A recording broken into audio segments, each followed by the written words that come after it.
प्रिय दर्शकों नमस्कार। आज मैं आपको बताने वाला हूं मंगल दोष परिहार के बारे में।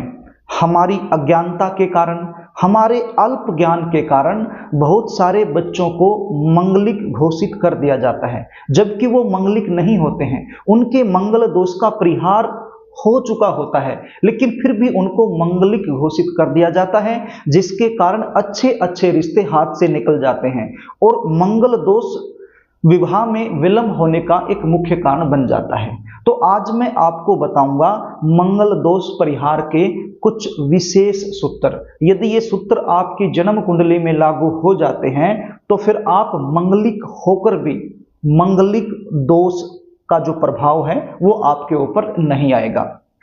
प्रिय दर्शकों, कार्यक्रम को आगे लेकर के चलूं इससे पहले आपसे निवेदन करना चाहूंगा, यदि आप चैनल पर नए हैं और अभी तक आपने चैनल को सब्सक्राइब नहीं किया है तो अभी इस चैनल को सब्सक्राइब कर लीजिए, बेल आइकन को भी प्रेस करके रखिए ताकि हमारी आने वाली इसी प्रकार की नई वीडियो का नोटिफिकेशन आपको मिल सके और वो वीडियो आप आसानी से देख सके।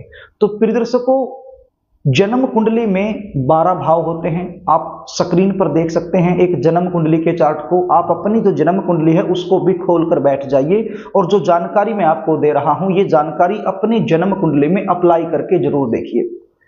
प्रत्येक जन्म कुंडली में 12 भाव होते हैं। अब इन 12 भाव में से 5 भाव ऐसे होते हैं जहां पर यदि मंगल बैठ जाए तो ऐसे बच्चों को सामान्य रूप से मंगलिक माना जाता है। ये तो हो गई सामान्य सी बात, लेकिन हमारे शास्त्रकारों ने कुछ ऐसे सूत्र बताए हैं, यदि वो सूत्र जन्म कुंडली में लागू हो जाएं तो फिर मंगल दोष का परिहार माना जाता है।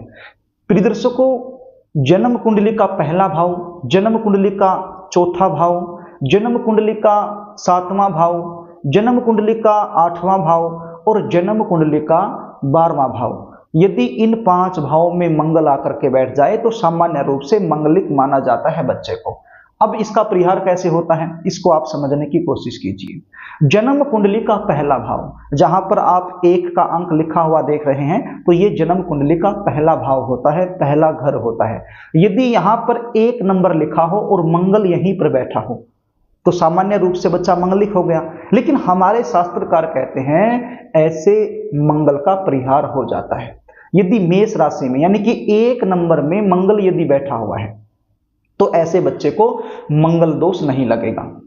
अब बात करते हैं जन्म कुंडली के चतुर्थ भाव की। जन्म कुंडली का चतुर्थ भाव, जहां पर आप 8 लिखा हुआ देख रहे हैं, ये जन्म कुंडली का चतुर्थ भाव होता है, चौथा भाव होता है। यदि यहां पर 8 का अंक लिखा हो और मंगल यहीं पर बैठा हो तो सामान्य रूप से यदि देखें तो मंगलिक हो गया, लेकिन मंगल दोष का परिहार इसको माना जाता है। यदि 8 नंबर लिखा हो और मंगल साथ में यहां पर बैठा हो, चतुर्थ भाव की मैं बात कर रहा हूं, तो ऐसे मंगल दोष का परिहार माना जाता है। अब जन्म कुंडली का जो 7वां भाव है, जहां पर आप 12 और 10 लिखा हुआ देख रहे हैं, तो यहां पर यदि 12 और 10 लिखा हुआ हो और मंगल यहीं पर बैठा हुआ हो तो सामान्य रूप से मंगलिक हो गया, क्योंकि जन्म कुंडली का 7वां भाव है ये। लेकिन यदि यहां पर 12 का अंक लिखा हुआ है और 10 का अंक लिखा हुआ है और मंगल यहीं पर बैठा हुआ है तो ये मंगल दोष का परिहार माना जाता है, मंगल दोष नहीं लगेगा। जन्म कुंडली का 8वां भाव, जहां पर आप 11 का अंक देख रहे हैं, ये जन्म कुंडली का 8वां भाव होता है।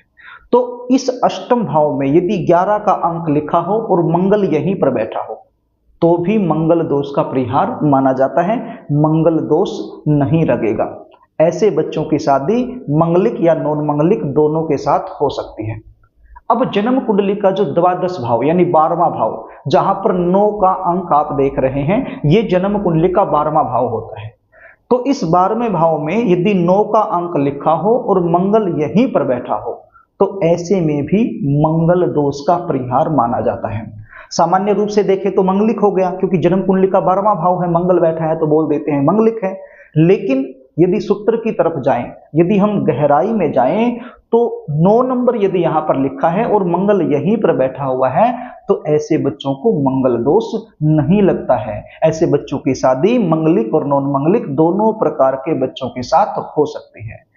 प्रिय दर्शकों, आपकी जन्म कुंडली का जो लग्न चार्ट है, उस लग्न चार्ट को आप देख लीजिए। यदि इन राशियों में और इन भावों में मंगल बैठे हुए हैं तो आप मंगलिक होकर भी मंगलिक नहीं हो, यानी कि आपकी शादी मंगलिक और नॉन मंगलिक दोनों प्रकार के बच्चों के साथ हो सकती है। आप मंगल को इग्नोर कर सकते हो। तो ये छोटी सी जानकारी आप अपनी जन्म कुंडली में अप्लाई करके जरूर देखना। और भी बहुत सारे सूत्र होते हैं, लेकिन ये सामान्य सूत्र मैंने आपको बताए हैं जो आप आराम से समझ सकते हैं, क्योंकि इसमें कुछ गहराई में जाने की जरूरत नहीं। केवल राशि देखनी है, भाव देखना है और मंगल को देखना है, बस ये आप देख लीजिए। आप भली भांति जान जाएंगे कि आप वास्तव में मंगलिक हो या फिर आपको जबरदस्ती मंगलिक बनाया जा रहा है।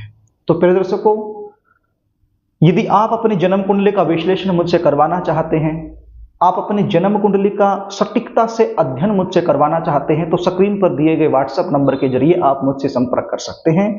स्क्रीन पर दिए गए व्हाट्सएप नंबर पर आप अपनी जन्म डिटेल मेरे पास भेज सकते हैं और अपनी जन्म कुंडली का साइंटिफिक तरीके से सटीक विश्लेषण मुझसे करवा सकते हैं।